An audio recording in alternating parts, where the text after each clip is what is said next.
안녕하십니까. 청소년 지도 방법론 5주차. 네, 청소년 지도 방법론의 기초 이론 두 번째 시간입니다. 지금까지 여러분들은 경험학습 이론, 구성주의 이론을 살펴보셨고요.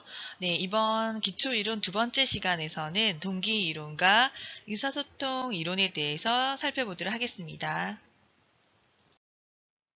네, 첫 번째, 네, 5주 1강입니다. 네, 세 번째 이론인 동기 이론에서 이번 시간에는 동기의 개념, 동기 이론에 대해서 살펴볼 건데요. 거기 학습 목표를 좀 보실게요. 청소년의 주체적인 학습 활동이 이루어질 수 있도록 하기 위해서 청소년 지도 방법은 동기 이론의 기초를 두고 청소년들의 동기를 적절하게 유발할 수 있어야 한다입니다. 이러한 목표 하에서 여러분들과 동기의 개념, 동기 이론에 대해서 살펴보고 청소년의 동기를 부여시키는 여러 가지 방법들에 대해서 고민을 하는 시간을 가지겠습니다. 네, 첫 번째 동기 이론에서 동기의 개념입니다. 여러분, 동기라는 얘기는 흔히들 많이 사용하는 용어이죠. 여러분들도 지금 이 과목에 대한 동기부여가 어느 정도 되셨나요? 과제를 올리시는 이런 그 학생들의 성이라든지 또는 질문을 올리는 학생들을 봤었을 때 교수님 생각은 상당히 동기부여가 잘 되어 있는 것 같습니다. 자, 여기서 말하는 동기의 정의를 학자들이 얘기하는 의미를 한번 살펴보도록 할게요.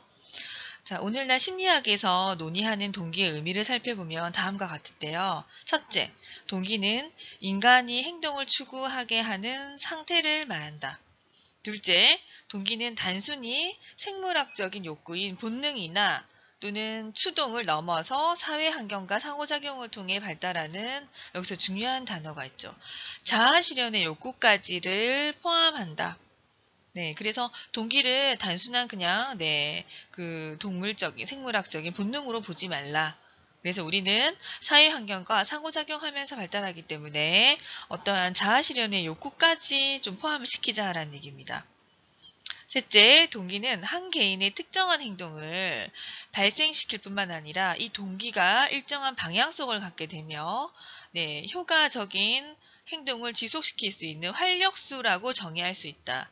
그래서 한 개인의 동기에 초점을 맞추지 말고 이 동기의 약간의 사회화, 그리고 이 동기를 그러니까 10명의 친구들이 있었을 때 한 명의 아이가 동기부여를 되면 그걸로 끝나는 것이 아니라 너도 해볼까? 나도 괜찮은데? 쟤는 어떤 의미에서 저렇게 할지? 이 동기가 전염된다라고 생각하시면 될 것 같아요. 그래서 일정한 방향성을 가지며 좀 효과적인, 지속적인 행동을 계속 일으키게 할 수 있는 활력소라고까지 정의할 수 있습니다. 네, 다음은 동기의 기능인데요. 자, 기능은 총 4가지로 정의할 수 있습니다. 첫 번째, 발생적 기능이고요. 두 번째, 지향적 기능. 세 번째, 강화적 기능. 네 번째, 조절적 기능입니다. 네, 첫 번째, 발생적 기능은요. 행동의 출발점, 시발점 기능으로 모든 행동의 전제 조건이 되어야 한다. 그래서 어떠한 과제나 활동이 주어졌을 때 이 동기가 있고 없고에 따라서 과제의 출발점, 시작점, 스타트가 다르다라는 얘기입니다. 여러분 이제 뭐 억지로 시키는 일에 대해서는 우리가 뭐 동기부여가 안 된 상태에서 억지로 끌려가죠. 그렇지만은 선택 과제나 또는 이런 거에서 뭔가 동기부여가 된 친구들은 굉장히 스타트가 빠르죠. 그래서 지금 발생적 기능에서 보는 관점에서는 동기를 하나의 행동의 출발점의 전제 조건이다라고 정의하고 있습니다. 네, 다음 지향적 기능인데요.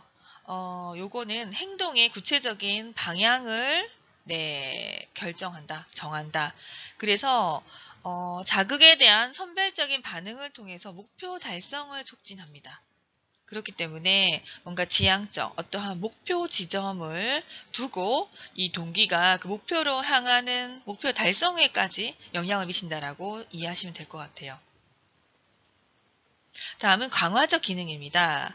자, 강화적 기능은 행동의 원동력이 되어서 행동을 조금 더 강화시키는 기능을 수행한다.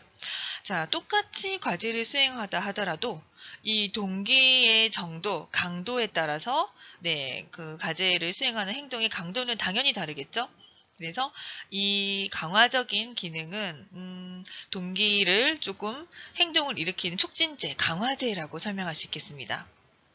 자, 마지막으로 조절적 기능인데요. 이 조절은 이 동기가 전체적인 그 과제를 일으키는 또는 활동을 일으키는 행동, 이런 것들을 조절하는 기능이다. 그래서 동기는 이 네 가지 기능만 보더라도 어떠한 과제나 활동에서 굉장히 필수적이고 없어서는 안 되는 영역이 되겠죠?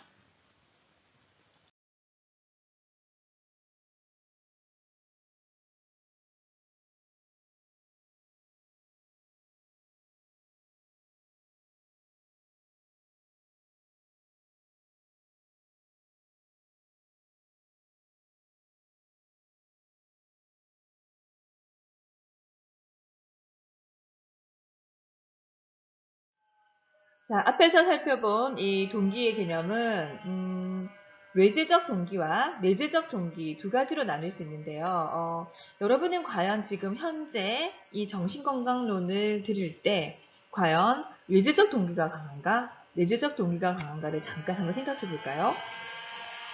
네, 여러분이 어떤 과제나 활동을 수행할 때 또는 어떤 일을 추진할 때 저 친구는 굉장히 내재적인 동기가 강해. 그래서 어떠한 보상이나 뭔가 내가 이 일을 추진할 만큼의 뭔가의 소스를 준다든지 뭔가 이 일을 하고 났을 때 결과가 뭐 자기에게 이익이 된다 그러면 이 일을 추진을 한다.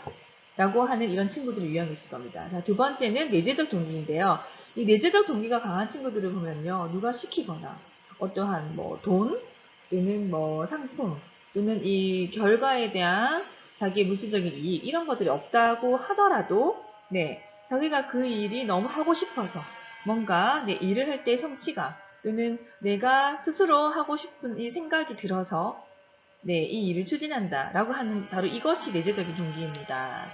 자, 그러면 오늘은 이 동기의 유형을 하나씩 살펴보도록 할게요. 첫 번째 외재적 동기입니다. 외재적 동기는 방금 교수님이 설명한 것처럼 외부로부터 받을 수 있는 강화자의 동기입니다. 그래서 활동 자체보다는 아까 설명드렸던 것처럼 활동 후의 결과, 내가 이 과제를 하고 나면은 뭐 좋은 학점을 받을 것이야. 이 과제를 하고 나면은 뭐 엄마가 여행을 보내주기로 했어. 뭐 이렇게 해서 뭔가 활동 결과에 대해서 동기가 되는 것을 우리는 내재적 동기라고 합니다. 자, 이 외재적 동기는요, 내부 동기가 감소할 수밖에 없고요. 조금 낮은 자기 인식, 영향을 미치기 때문에 부정적인 영향을 초래할 가능성이 상당히 높습니다. 그렇기 때문에 처음에 이제 영유아, 아동에게 너 이 문제를 다 풀게 되면은 뭐 그 스티커 하나를 줄게. 또는 이 과제가 끝나고 나면은 뭐 어떠한 칭찬을 해줄게. 라고 하는 이 외재적 동기를 계속 하게 되면은 자기 스스로 하게 되는 힘, 이런 내적 동기, 그쵸? 내부에서 일어나는 동기, 그 다음에 내 스스로 할 수 있어요. 이런 긍정적인 이런 정서 또는 이런 만족감 이런 것들과 상당히 거리가 멀기 때문에 나중에는 이런 스티커 10개를 주더라도 또는 더 큰 보상이 주어진다 하더라도 그 동기의 강도가 약해지고요. 나중에는 그 10개 이상의 뭐 20개, 50개를 요구한다든지 점점 뭡니까 이런 부정적인 영향을 초래하게 될 가능성이 상당히 높습니다. 자, 이 외재적 동기의 예를 살펴보면요. 높은 성적에 따라서 뭐 상장을 준다든지, 심부름을 하고 나면 용돈을 줄게. 뭐 이렇게 눈으로 보이는 물질적인 이득, 이러한 결과와 관련된 동기를 우리는 외재적 동기라고 하죠. 자, 두 번째, 이 외재적 동기에 비해서 내재적 동기는요. 학습자가 본질적으로 가지고 있는 흥미나 학습을 하고자 하는 욕구, 과제를 추진할 때 성취감 이런 거와 같은 뭡니까? 눈에 보이지 않는 동기를 얘기합니다.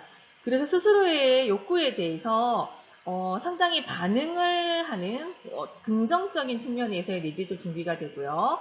학습자가 학습 과제에 대한 외부의 이런 보상과 상관없이 누가 시키지 않아도 어떠한 결과론적인 보상이 없다 하더라도 스스로 능동적으로 참여를 하게 되는 이런 그 과정을 형성하게 됩니다.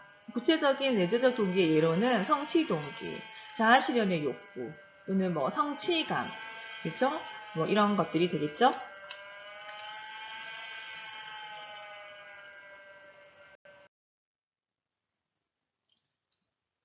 다음은 동기의 필요성입니다.